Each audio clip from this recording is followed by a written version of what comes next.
How would it feel to have a thriving fitness business and have the freedom to enjoy life at the fullest? Well, that is exactly what the Trainer Revenue Multiplier Show is going to give you. My name is Mathew Park. This is Jaime Filer. Hey guys. And we are here to serve.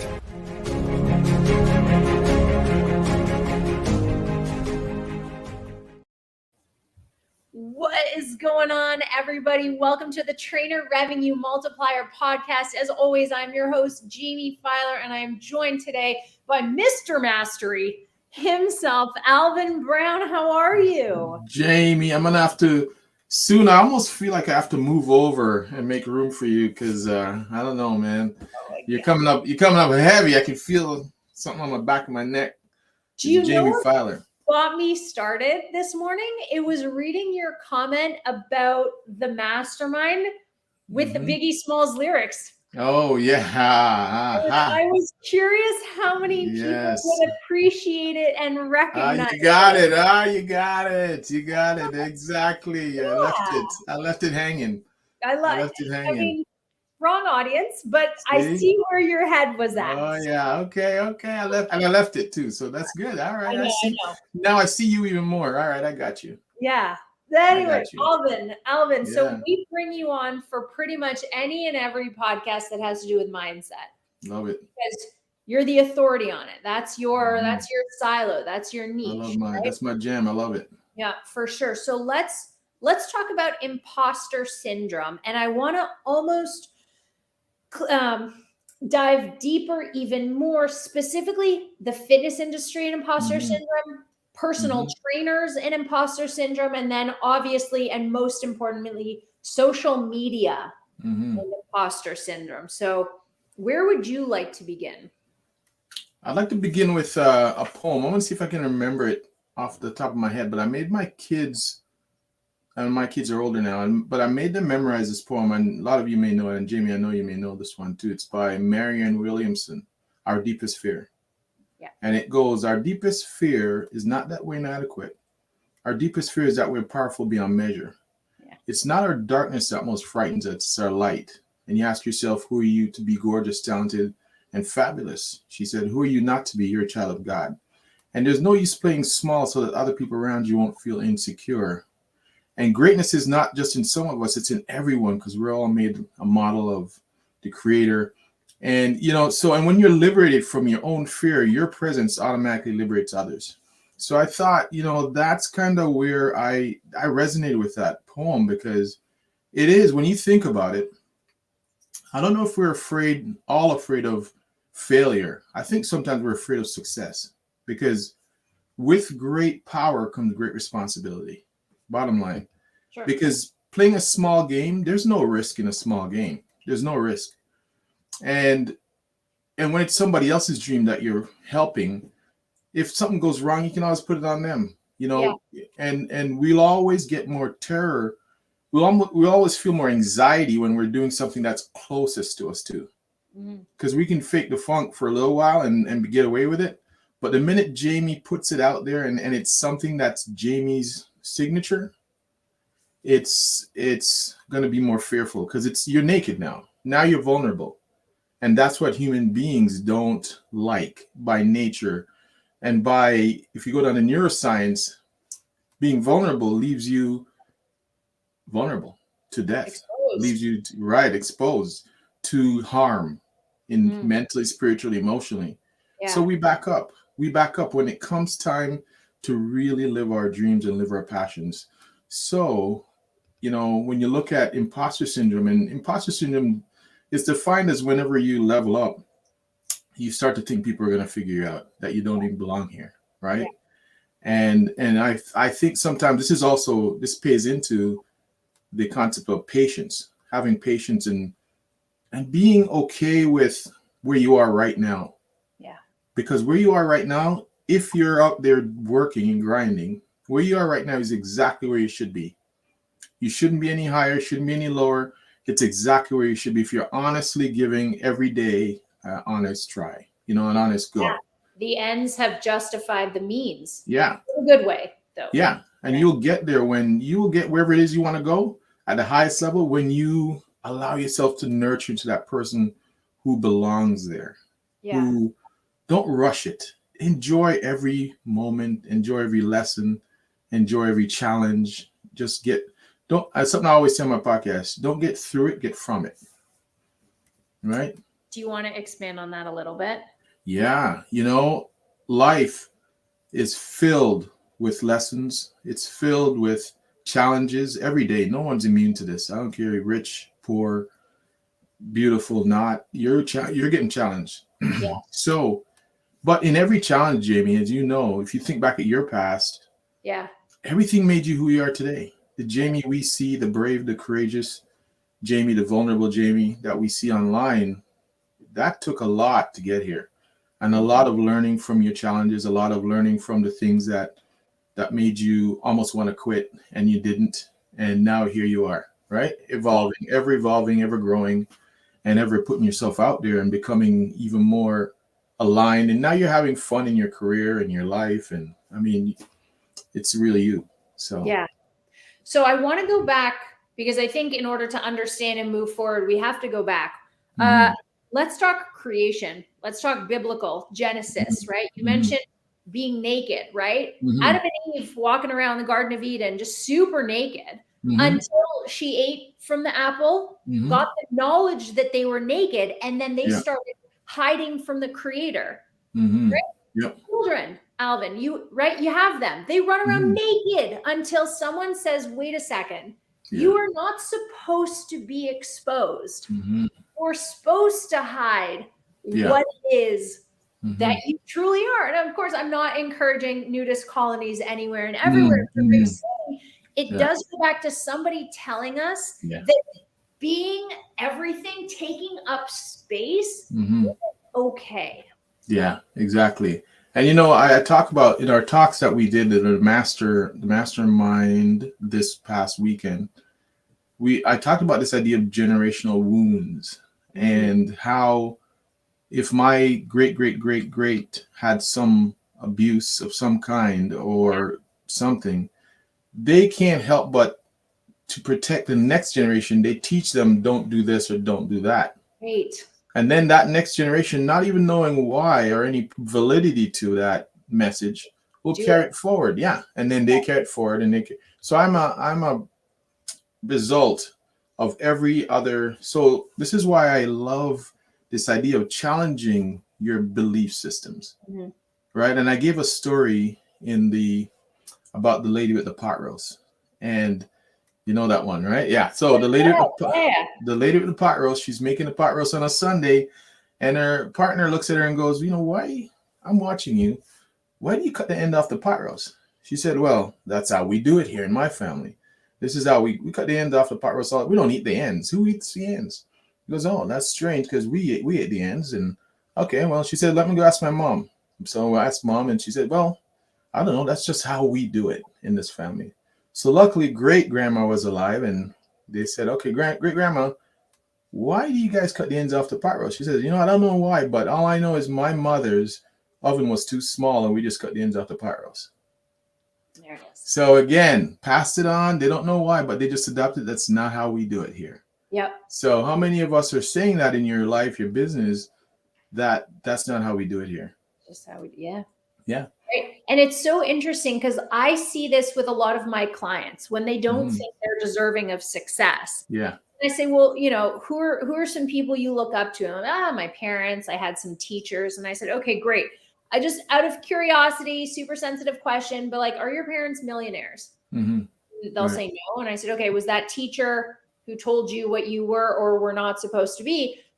Either, significantly wealthy, were they, wall full of accolades? And they're like, no, they were just like a decent high school. Okay, great.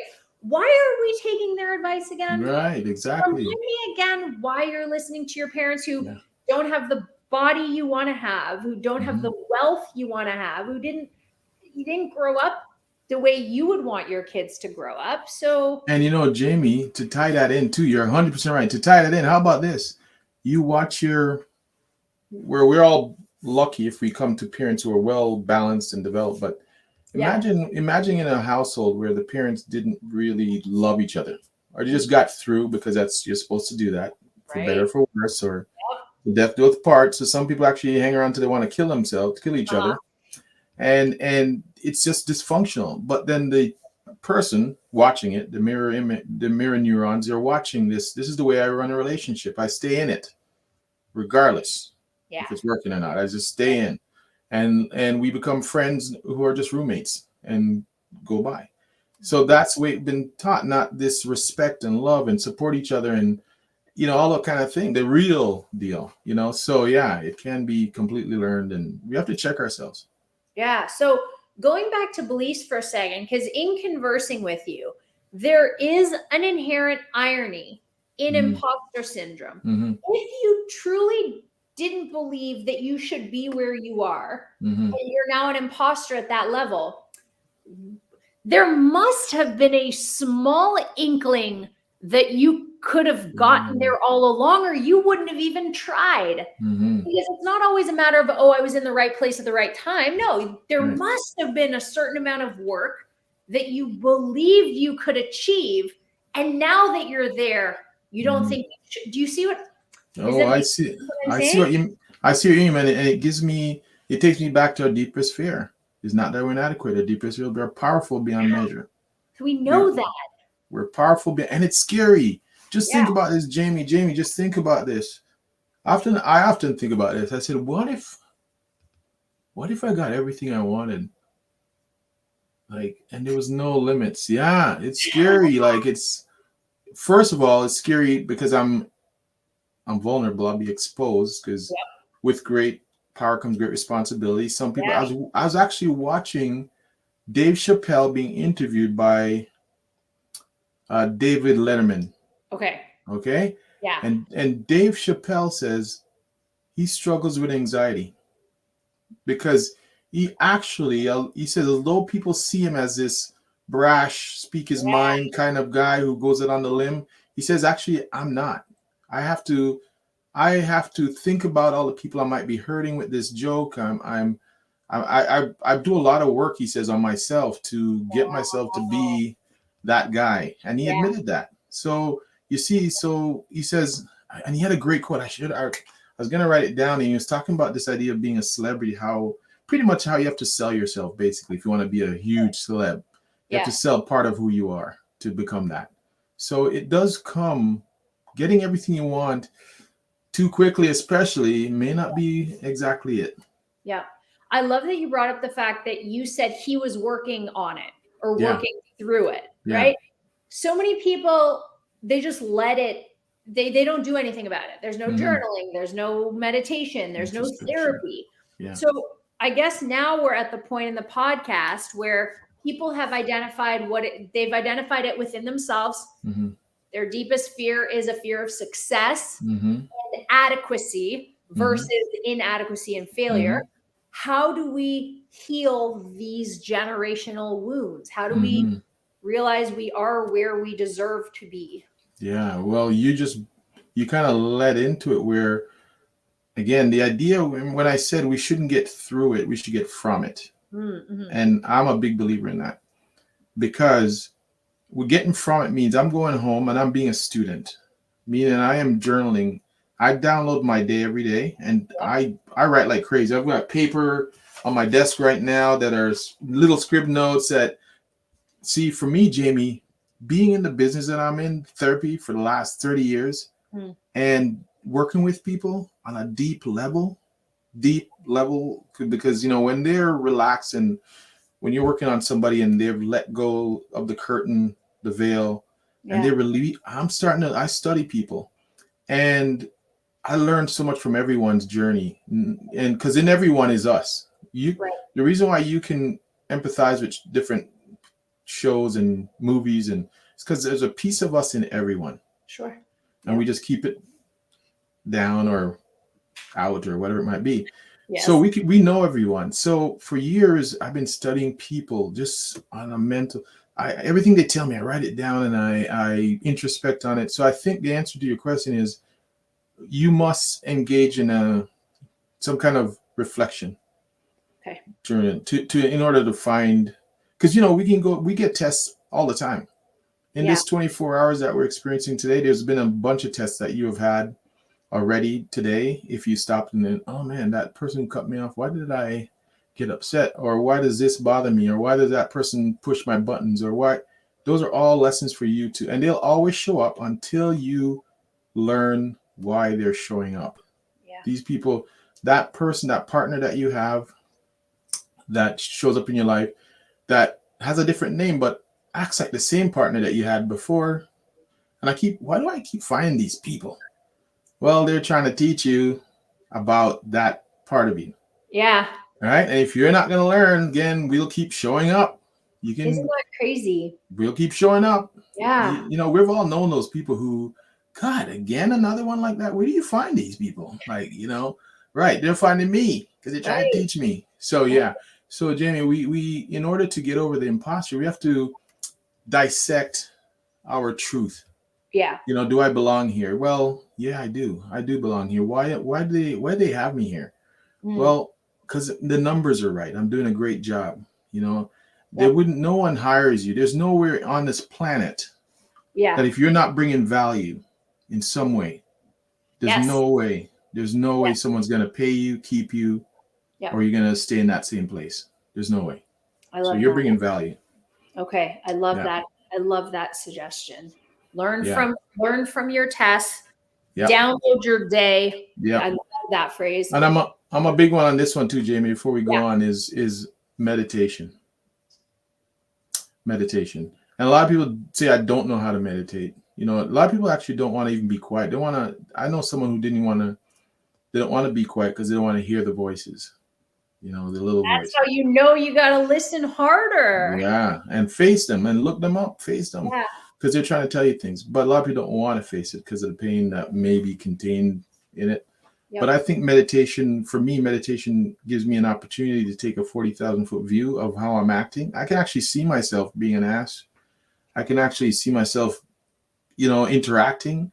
Yeah. And if you lead anybody, and we all are leaders in some way, if you lead anybody, you're in any relationship.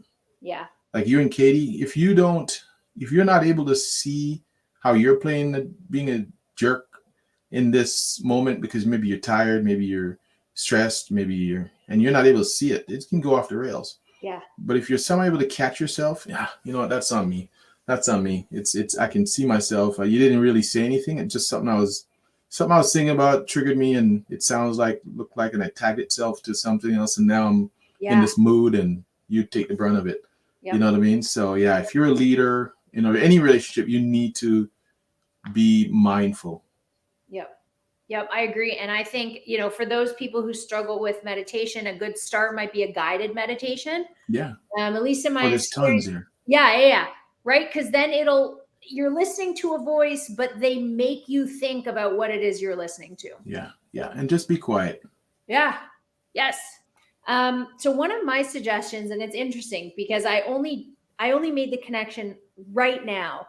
I was having a conversation with my accountant. Who was doing my bookkeeping for the month of September. Yep. And she's like, hey, Jamie, you know, just curious where these charges have come from because they're through Venmo. So all I see is the amount. And obviously, for those familiar, it's called reconciling your books. Right. It's making sure that what's out, she knows what is going out comes from what, personal versus.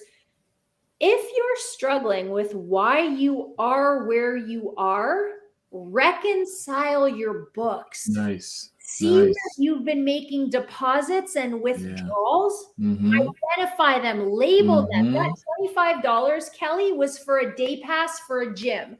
That $105 was for the tanning for my bodybuilding competition. Yep. Okay, now I see what's going on. Yeah. So when you see where you are, high or low, be like, where have my deposits been coming from?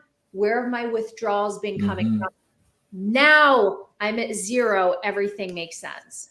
Jamie, you just reminded me about a podcast that I'm going to do, and you just reminded me about it. So let's go with that. Let's go with what you just said. Okay. All right. So here's the other thing.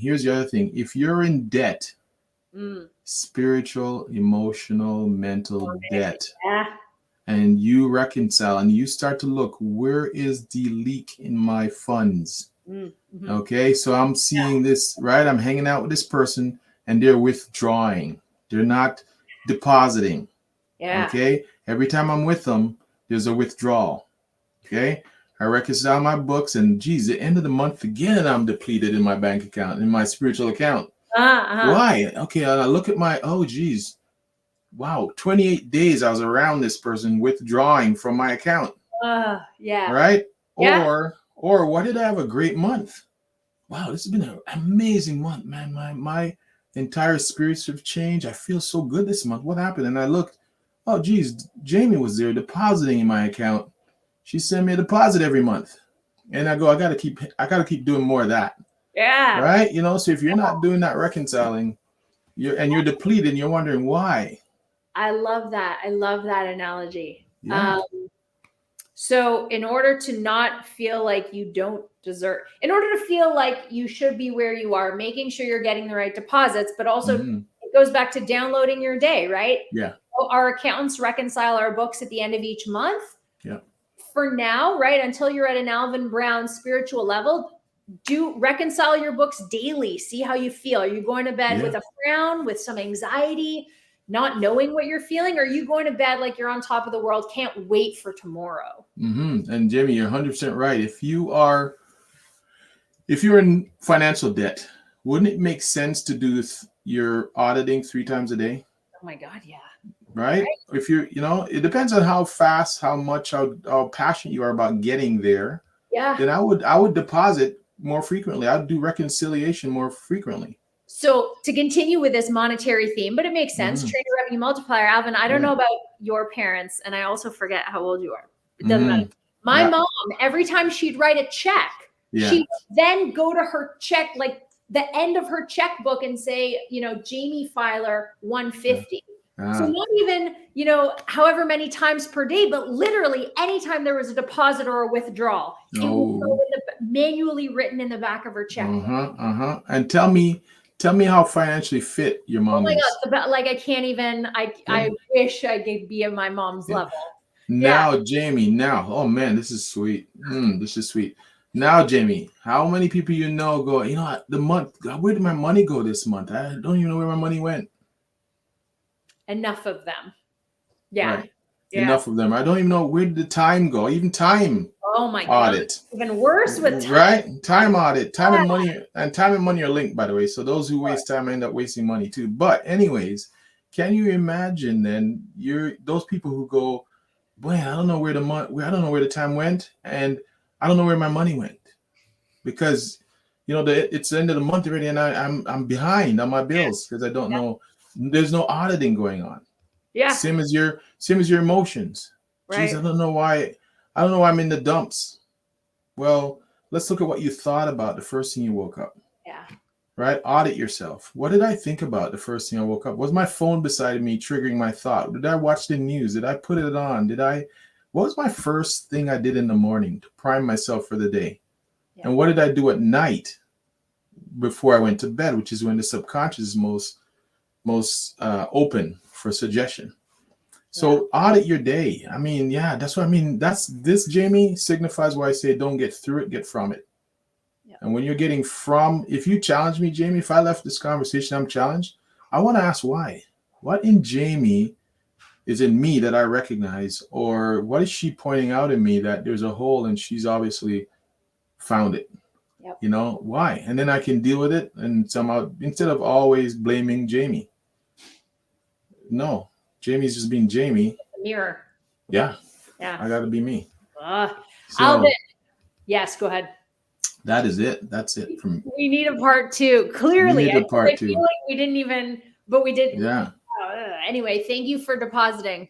Yes, and you too. Always. You overpaid me, Jamie. So I'll take that. I got a tip. Keep the change. I got a tip.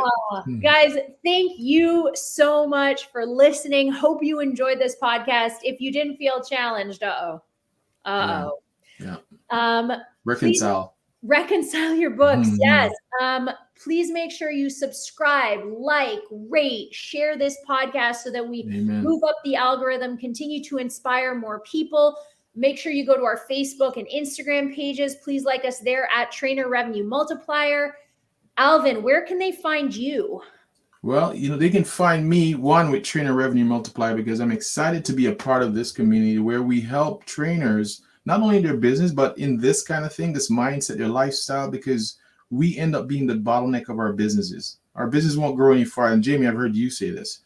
You can't level up higher than your self-esteem or your self-image. So this is what we do at Trainer. So you can find me here. You can find me on Personal Mastery Training on Instagram, Facebook. I'm on same thing. And TikTok, I'm there as well. And on YouTube, I'm actually getting my YouTube channel going. So it'll be great. Oh, I can't wait for that. That'll be a blast. Yeah. So it'll be awesome. I'm looking forward to it.